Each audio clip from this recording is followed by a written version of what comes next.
Samantala, laglag naman sa kamay ng mga otoridad ang 13 galamay ng notorious lawless leader na si Samad Masgal alias Commander Madrox na responsable sa bentahan at operasyon ng ilegal na drogas sa North Cotabato.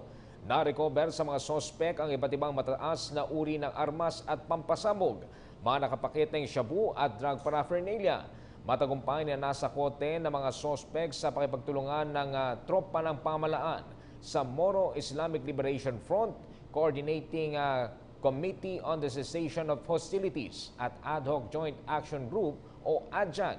Ayon kay Director Carlos Solv Jr. ng Combined Secretariat ng GPH-CCCH at ADJAG, 6 na araw ding isinakatuparan operasyon simula 5 na Oktubre sa mga lugar ng Nabalawag, Kapinpilan sa Midsayap, North Cotabato. Sinabi pa ni Carlos na kitang-kita ang sigasig ng puwersa ng gobyerno at MILF para maipatupad ang direktiba ni Pangulong Rodrigo Duterte laban sa iligal na droga at kriminalidad.